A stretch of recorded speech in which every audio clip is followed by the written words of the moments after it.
Ciao ragazzi, bentornati in un nuovo unboxing di Uramariki, Professione Nerd. Oggi torniamo a parlare di Dragon Ball con l'action figure di un personaggio che io amo. È in effetti il mio preferito in tutta la saga di Dragon Ball e sto parlando di Trunks. Ovviamente non della linea temporale presente, ma Mirai Trunks, il Trunks del futuro. Abbiamo conosciuto per la prima volta questo personaggio in Dragon Ball Z durante la saga degli androidi e di e con mia grande gioia il personaggio è poi ritornato in Dragon Ball Super durante la saga di Black Goku, anche se il Trunks del futuro che compare in Dragon Ball Super ha una differenza abbastanza evidente rispetto a quello di Dragon Ball Z, e sto parlando del colore dei capelli. Se infatti in Dragon Ball Z sfoggiava una capigliatura color lilla viola chiaro, in Dragon Ball Super i capelli sono magicamente diventati blu, un errore che non è mai stato spiegato approfonditamente, ma che in un certo senso lo fa distinguere dal Trunks della linea presente, che invece anche in Dragon Ball Super ha mantenuto i capelli di color lilla. L'action figure che andremo ad analizzare però in questo unboxing proviene da Dragon Ball Z. Guardiamo subito la scatola, eccola qui, si tratta della linea Solid Edge Works della Bandai Spirits e Banpresto.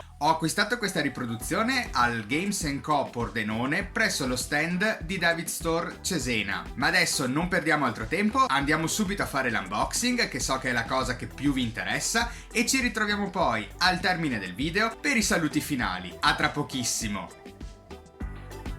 Iniziamo l'unboxing come di consueto analizzando i lati che compongono la scatola, partendo dal fronte dove troviamo un'anteprima del personaggio che indossa la tuta da Saiyan, che lasciatemi dire gli sta da Dio, e porta i capelli lunghi. Trunks ha avuto questo aspetto durante l'allenamento fatto con suo padre Vegeta nella Camera dello Spirito e del Tempo prima dello scontro finale contro Cell. Su questa facciata possiamo vedere anche il bollino con il prezzo, 30 euro. In questo lato avremo un'altra anteprima del personaggio, visto nella sua interezza. Sul retro l'immagine di Trunks catturata da una diversa angolazione. Sull'altro lato possiamo vedere la linea completa, che comprende anche Trunks trasformato in Super Saiyan. Delle due però io ho preferito la versione in forma base, che personalmente mi piace molto di più. Questo è invece il lato superiore, dove possiamo trovare lo sticker dorato della Toei Animation, oltre al nome della linea, e questo è il lato inferiore.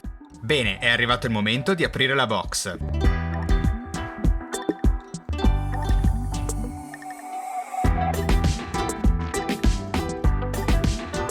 Il personaggio sarà diviso soltanto in 3 pezzi: la parte superiore del corpo, le gambe e una basetta di supporto.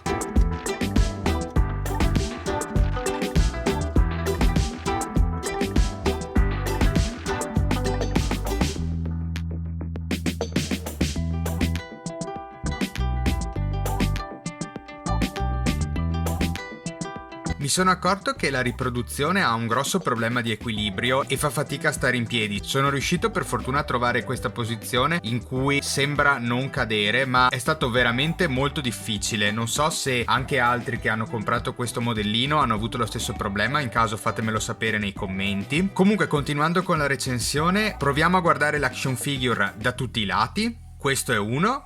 Questo è l'altro lato. Possiamo effettivamente notare che la figure è molto protesa verso il davanti, motivo per cui risulta poi poco stabile. E il retro, l'ultimo lato, ce l'abbiamo fatta a non farla crollare. Adesso però ingrandiamo l'inquadramento e guardiamola più nel dettaglio. Il viso è sicuramente uno dei punti forti di questa action figure. I capelli sembrano essere stati scolpiti ciocca per ciocca con una cura e precisione assoluta. Mi colpisce inoltre l'estrema cura con cui sono state scolpite le mani. All'interno dei guanti possiamo cogliere addirittura le venature della mano destra. Anche sul retro, attraverso l'armatura, possiamo cogliere il segno delle scapole e la definizione dei muscoli è assoluta. Possiamo notare ovviamente la stessa definizione anche sui muscoli delle gambe. Per la colorazione sono stati usati molti chiaroscuro che danno un effetto d'insieme molto realistico. Adesso scopriamo quanto è alta misurandola con il righello. Ecco, purtroppo, come temevo, è crollata.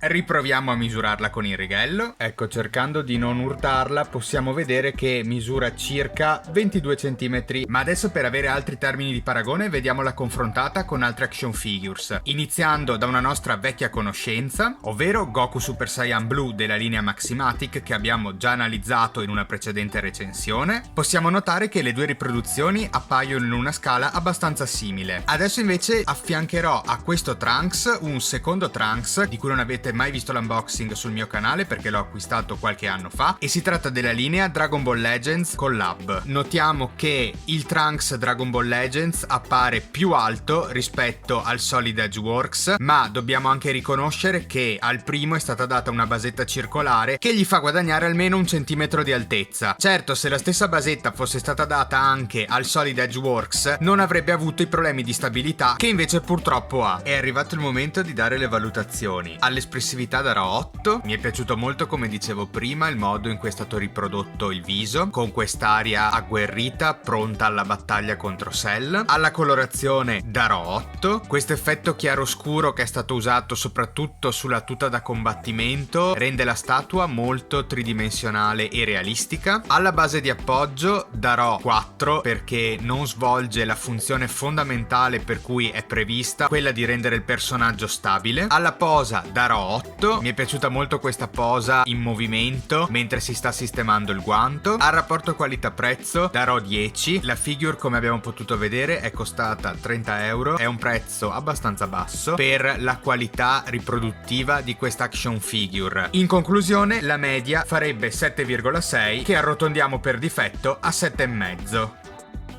E ben ritornati! Se vi è piaciuto questo mio unboxing, vi chiedo di mettere un bel pollice in su, di iscrivervi al mio canale e attivare la campanella, rimanendo così sempre aggiornati sui prossimi video, di condividere questo video sulle vostre pagine social e, se già non lo fate, mi raccomando, molto importante, iniziare a seguirmi sui miei canali di Instagram e Facebook, dove mi potete trovare con lo stesso nome con cui mi trovate qui su YouTube, Uramariki Professione Nerd. Inoltre, se vi fa piacere, lasciate un commento sotto il video, io leggo e rispondo sempre a tutti i vostri commenti perché mi fa piacere poter avere dei feedback da parte vostra, sia positivi ma anche negativi. Se sono critiche costruttive fa sempre piacere riceverle per potersi migliorare. Ho concluso, per cui vi do appuntamento al prossimo video. Ciao ragazzi!